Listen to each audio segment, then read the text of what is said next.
Happy Monday, y'all. It's Molly Stillman with Rave Publications. Time for my tip of the week. Okay, so my tip this week, talking about Pinterest. There has been a lot of talk recently about Pinterest and the issues associated with the terms of use, the copyright policy, and all that legal whatnot. I'm just going to sum up for you the issues recently and then kind of talk a little bit about what I think and then what you can do as a business or as a user of Pinterest. If you don't know what it is, I'm not going to take the time to explain it. You can Google it and find out yourself. Anyway, basically the issue is copyright issues. So if you pin an image that you are violating copyright policy, birds flying everywhere, by using somebody else's image and essentially saying it's your own.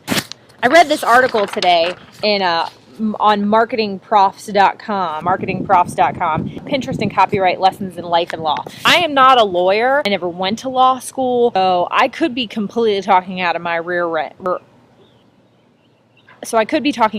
end. However, I do feel like I have a sense of what's going on here. Here's where things get confusing for me. If I upload a photo and I pin it to Pinterest and it's pinned from somebody's website, had an image on there, clicked the little pin it button, my bookmark bar or whatever, it's linked back to their website, I don't really see how that is stealing their image if I'm giving them credit. Now, if I were to download that photo and put it on Pinterest and not give credit to anybody, then I can see where there's some gray area. Here's how I think that can be solved. Number one, all Pinterest has to do is simply, when you upload a pin of your own, select a box that says, I agree that I own the rights to this photo. So if it's a photo I took, or if it's a photo that I have permission to use, I can check that box, and then boom, liability is off of Pinterest. They've already done that, where they have basically put the liability on the user, and I don't blame them. Frankly, I would have done the exact same thing if I was Pinterest, so people need to lay off Pinterest for a second. If I am a business and I don't want my photos on Pinterest, and I don't want my content to be linked to on Pinterest, the way I think is silly considering how much website traffic Pinterest is driving. Frankly, I know so many businesses that are like, their sales have quadrupled since the inception of Pinterest, if you will. Go to Pinterest under like settings or about us.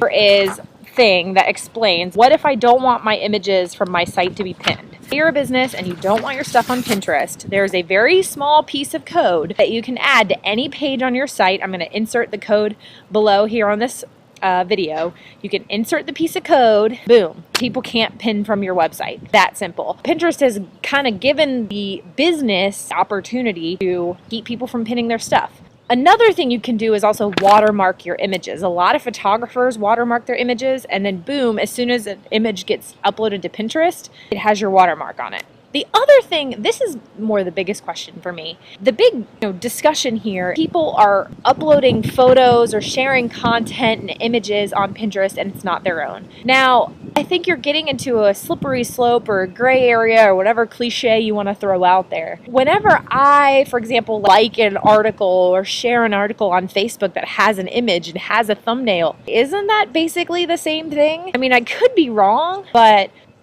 I think it's the same thing. What about Tumblr? Isn't Tumblr doing the same thing? If you're uploading an image and linking to an article, isn't that the same thing? I don't really see how linking an image any different on Pinterest than it would be on Tumblr or on Facebook. If there's a lawyer out there that wants to explain it differently to me, I would love to hear that. So that's sort of my thought, is as long as you are linking image that you are pinning, crediting the original source, I don't think there's really an issue. Issue I really think stands with images that are going uncredited. Anyway, check out the article on Marketing Profs. I'm going to include a link in the description below. Visit Pinterest terms of use policy. Use the code on your website if you don't want your stuff pinned. By the way, I really think that would be silly. Pinterest, like I said, is driving traffic to websites like crazy, insane. Those are my thoughts. Could be talking out of my butt. Tell me what you think. Comment below. I'd love to hear a discussion. See you guys later. Happy Monday. Blah.